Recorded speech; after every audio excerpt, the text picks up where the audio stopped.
I've been shooting with the Lumix 100 to 300 millimeter lens for the last couple of months, and in this video I'm going to show you how I've had to adopt some new techniques to capture wildlife and birds. Hey there, my name's Marlene Hielema from ImageMaven.com. Thanks for joining me. I teach photography, photo editing, a little bit of lighting, and I'm a huge fan of Lumix cameras. Please subscribe so you don't miss any of my future videos. First off, I started using a monopod with this lens, and that's something totally new for me as well. Now, it helped me steady the camera, but it also meant that I didn't have to carry all this weight around hanging off a neck strap or even holding it in my hand. Now, I know it's only micro four thirds and it's not the 100 to 400 millimeter lens, but for me it was a huge increase in weight from what I'm used to. I'm used to shooting a small camera and maybe the 15 millimeter lens. First, let's talk about my new focusing techniques. Now, I've embraced back button focus. I never thought I'd say that, but I have to say that even with my other photography, I now use back button focus 90% of the time. I have a video all about back button focus if you'd like to watch it. If you haven't tried back button focus before, you should, especially if you shoot wildlife, birds, especially if you have to keep your eye to the eyepiece for a lot of your shooting. Highly recommended.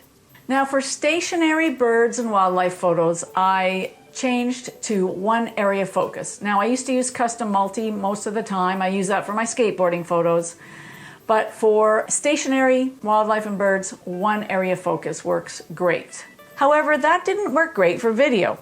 For video, I used manual focus with focus peaking, or I used custom multi with AFS. For birds in flight, I got my best results using custom multi-focus. Once I locked onto the birds in flight, it was easy to keep the focus, especially for birds soaring really high in the sky. Now, there's a new firmware update in a couple of weeks that is supposed to improve focus on the Lumix G9, so I will definitely be doing some more testing when that comes out. Shooting birds takes a lot of practice, especially if they're flying. So don't blame the camera if you don't get it right away. Spend more time shooting and trying different techniques. I've spent the last month just working on birds, and I've learned so much. I've tried tons of different things. Now, a really new technique for me is using manual exposure mode and auto ISO. You heard that right. So what I do is I set my f-stop, I set my shutter speed, but I leave the ISO on auto. But before you do this, make sure you do the ISO tolerance test. And what that means is you test your camera at all the ISOs and you pick the highest one that you can use that still gives you what you consider good image quality. That doesn't have too much noise, that doesn't have too many artifacts. And that would be your upper limit of the ISO that you want to use. That will be different than what mine is. Now, my ISO went up to 6400 on occasion, but that was a little too high for me. I prefer it at 3200 or less, and I actually prefer it at 1600 or less for most of the shots. But when you're in low light and say you have a large owl and it's hidden under some tree branches, you need all the light you can get. And I'll tell you why in a sec. What about shutter speed? If you want to freeze a bird in flight, the smaller the bird, the faster the shutter speed you need. So you might get like a raptor, a hawk, or an eagle or something floating on the wind, and their wings are not moving very fast. So you don't need a super fast shutter speed for those. But if you have ducks taking off from a pond, they're a bit smaller and they will flap their wings quicker. And if you want to freeze the motion, you need a faster shutter speed. And if you have a really small bird at a feeder that's flying back and forth and you want to freeze the wings, you need an even faster shutter speed. And a hummingbird is probably the fastest bird you'll shoot, and maybe bumblebees and things like that. So anything that the wings are really fluttering, you need an ultra fast shutter speed. I'm talking like, 1/5000th of a second or faster to freeze the motion. If you don't want to freeze the motion, doesn't matter. But in my opinion, if you're capturing wildlife and you want action photos, it's nice to freeze the motion. Also, if it's windy or you're hand-holding with a long telephoto lens, you need a fast shutter speed. Remember the 1 over the focal length rule. So in this case, It's a 300 millimeter lens, which is actually like a 600 millimeter lens, so I never shoot lower than 1/500th of a second with this lens. Now yes, the camera does have built-in stabilization, and so does the lens, but with video I found it really hard to hold a long lens still, even with a monopod, especially if it's windy.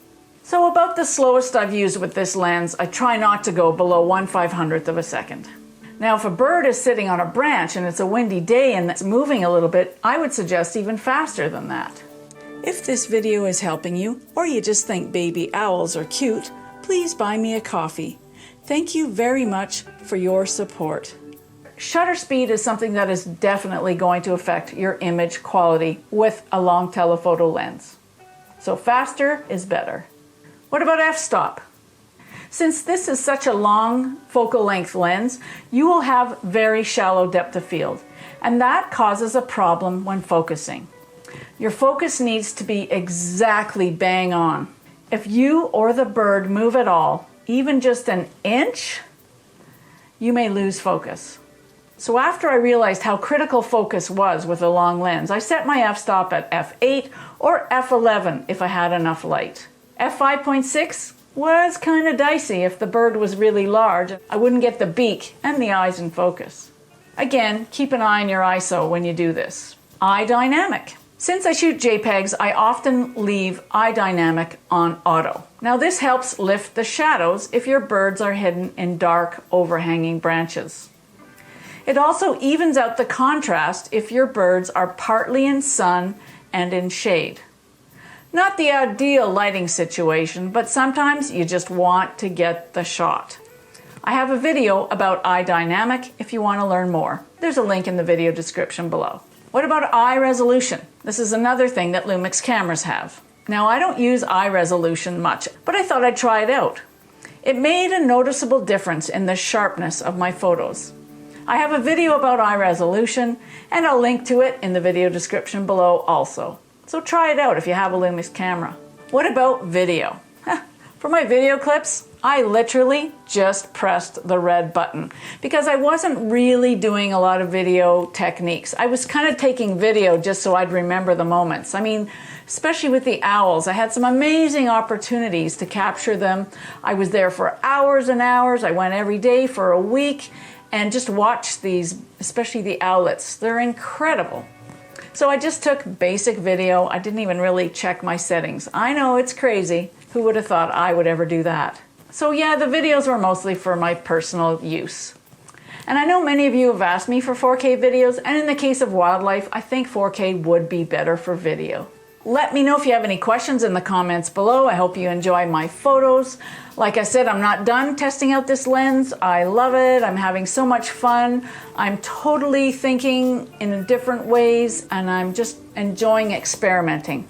And you know, I always harp on about practice, practice, practice, but it is true. I have totally shifted the way I take photos because of a different subject matter and different equipment.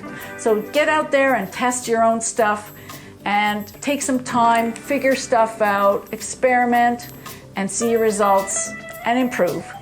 Thanks for watching. We'll see you soon.